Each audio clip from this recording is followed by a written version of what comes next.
Hello to all my friends and family, and welcome to Jim's 5 a.m. club. It's lunchtime down in the city on the corner of George Street, and just about to go on a walk and talk, so just join me. The sun's come out, the rain has blown away, the clouds have blown away, and it's looking like it's going to be an absolutely gorgeous afternoon. So let's go for a walk down here, down by the harbour side, and see what's happening and see what we can learn today. The book summary that I'm going to go through is entitled The Miracle of Mindfulness. The Miracle of Mindfulness, and the author is Thich Bhat Hanh,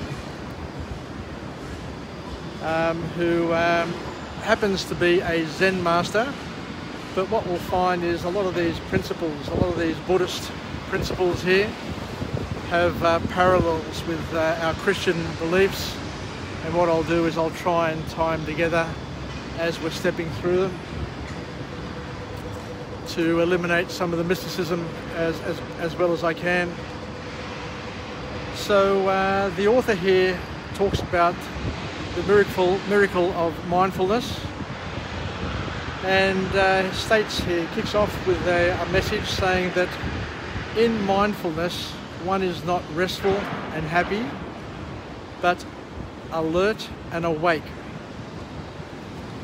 And once again, in terms of a parallel, this is similar to what we believe from our Christians' beliefs, that we need to be watchful, that we need to be neptic, to be on guard to our mind, to be awake, to be watchful, and to be diligent. So let's continue going down here, and what we find is the tiger that was deflated yesterday has now been reinflated and is standing proudly up here on the lawn, overlooking the harbour and looking out to the Opera House. Let's get the angle here so you can see a rear angle showing the tiger, the blow-up tiger. Even though it's a bit windy today, he's looking out as if he's just relaxing and just enjoying the view that we have from here as well. So the next point to come out of this wonderful text, this wonderful book, is that it's a pretty powerful one. A pretty powerful one, and one I think that a lot of people will be able to relate to. And the author here says that on the topic of depression, if you are depressed, you are most probably living in the past, and for those who happen to be anxious, you are most probably living in the future. A real powerful observation, and something that I think not many of us have been able to contemplate and to measure up quite this way before.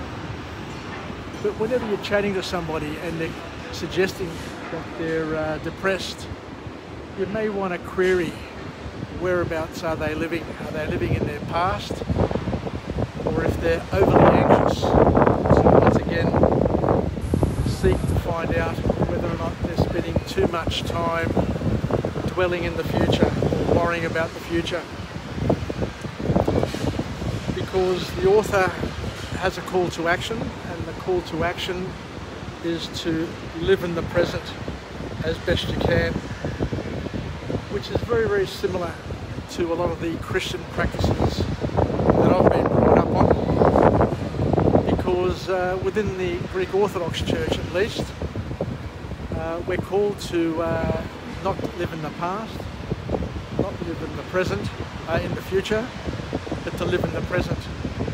And any worries that we may have about the past, that we have the ability to sit down with one of our spiritual fathers and go through a process of confession where we can share with them our problems, our challenges, and our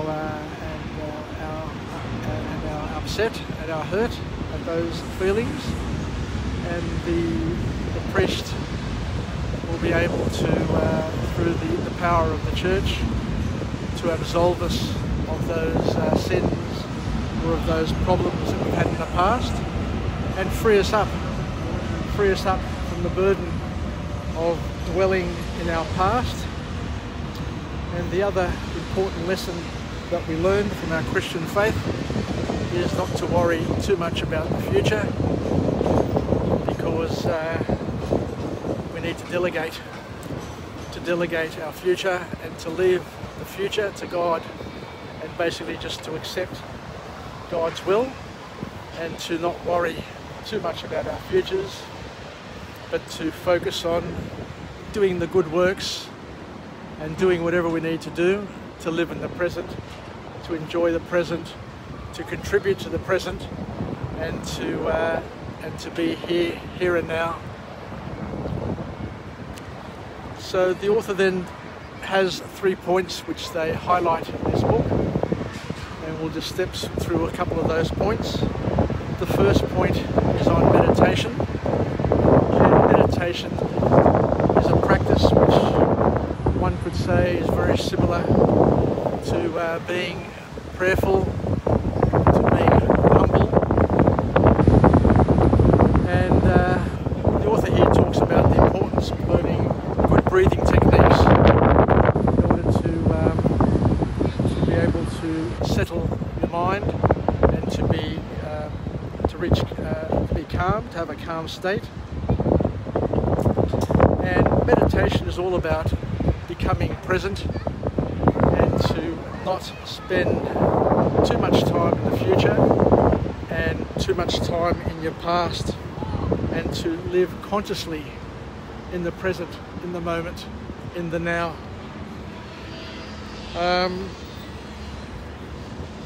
The purpose of the breathing techniques from a meditation perspective, from what the author is saying, is that it allows us to stop the scattering of thoughts and to center those thoughts and to capture those thoughts through breathing, through deliberate breathing.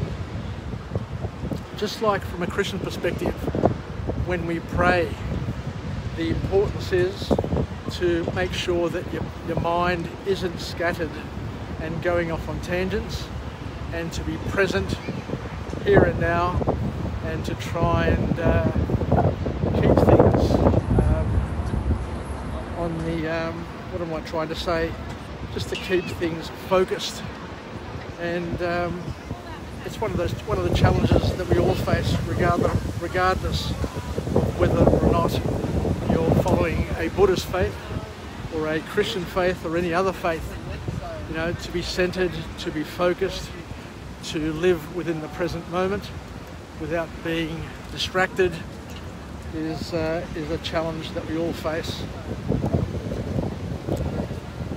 So the next thing that the author talks about in this book is a call to action and the practice of trying to be mindful for an entire day, once a week, but to do it on a weekly basis. So being mindful is all about being present. So we need to set aside a time for mindfulness. And I guess from a Christian perspective, we do this also, given that we dedicate our Sundays to being mindful. It's a day of prayer, it's a day of church, it's a day of family, it's a day of being centered, and basically in the old days you didn't work on Sunday, but you spent it in a relaxed state, chilling out and focusing on the things that bring you joy and are positive in your life.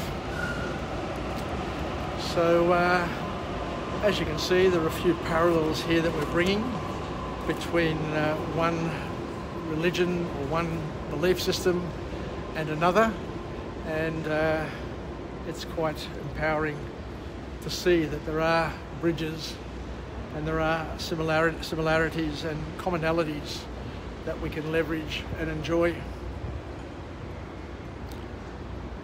And the third point to come out of this book is that when we're practicing mindfulness, we need to probably do it with some attention to giving. And it needs to be given with strong attention. And as I said before, when we pray, when we're in church and we're praying, we need to try and remove the distractions from our life. We need to try and rest our bodies and rest our minds, because being mindful is very calming and very restful, according to the author. But as we said before, our mindfulness needs to be whilst we are alert and awake, and we're not trying to be mindful in order to escape and to avoid reality, but in actual fact, our mindfulness is engaging us with reality, which is a big difference.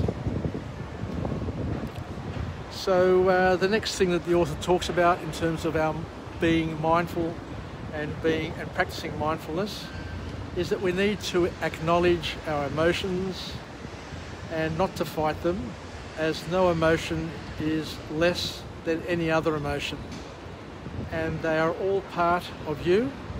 And it's when we accept our emotions that we'll be more at peace with our lives. So the whole purpose of being mindful is to try and achieve a level of peace, and which is basically the essence of our Christian faith as well. As Jesus said to his disciples on his resurrection, peace be with you, peace be with you. So too, one of the goals that we all need to try and achieve in our lives is to achieve a level of peace. But this peace needs to be not at the expense of our alertness and our attention, but we need to stay as alert as we are when we're driving, because if we're not alert, if we're not removing distractions from our lives, then we are at risk of being infected by negativities and by the work of other things. And from a Christian perspective, that could be the devil, it could be Satan, it could be evil. So once again, the reason why we try and maintain a level of mindfulness, a level of nepsis, as the Greek Orthodox Church suggests. And if you want to understand what nepsis is, or neptic thought is, when you see an icon, a Greek Orthodox icon, you will notice when you look at the eyes of the saint or whoever is the subject in the icon, that they will have a gaze, they will have a furrowed brow, which is one which suggests wakefulness and diligence and focus, and not being slovenly and lazy, but being focused on giving thanks and on gratitude and on looking for what is positive, and in trying to live a Christian or a spiritual life.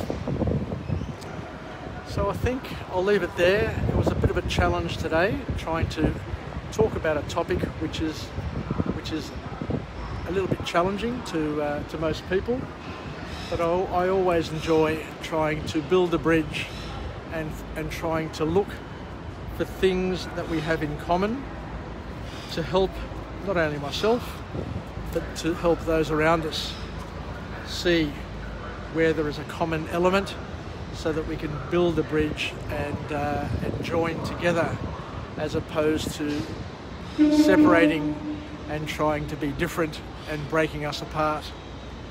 So thank you very much for joining me on today's episode of Jim's 5am Club. I'm here on wharf number 6. As you can see, the sky is blue. The Marlene Matthews is backing out of wharf number 5. So let's finish off with a positive affirmation.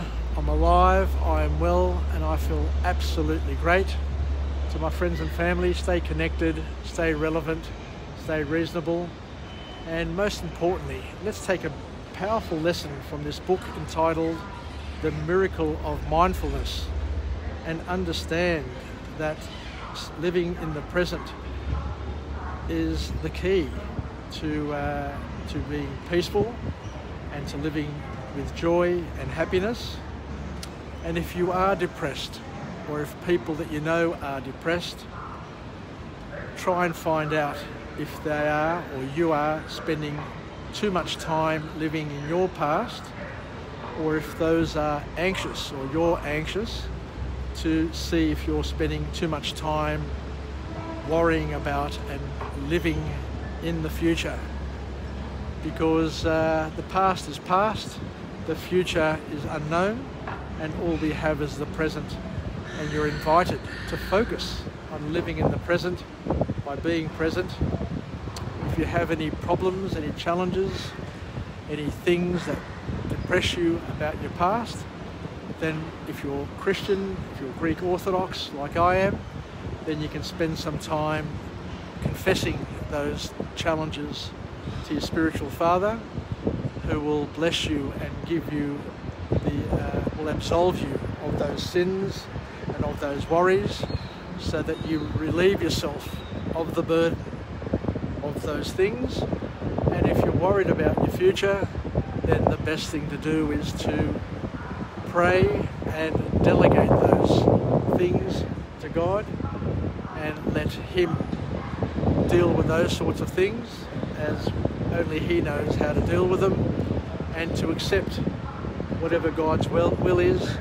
And by accepting God's will, you'll live in peace, you'll live in harmony, you'll live in joy, you'll live with purpose, and you won't live stressed, worried, and unhappy. So there you go. Thank you very much, and I look forward to joining you again later on this afternoon, where we go through another book summary on Jim's 5am Club. And I look forward to any feedback that you may want to offer me via private messaging, and any advice in terms of what I can do better, or what changes I can make to Jim's 5am Club to make it more relevant and more engaging for you as a member of my audience. So, because at the end of the day, we're partners in each other's growth and development, and if it works for you, it most certainly will work for me. Yassas, Vilakya from Jim's 5am Club, and we'll chat again. Bye for now.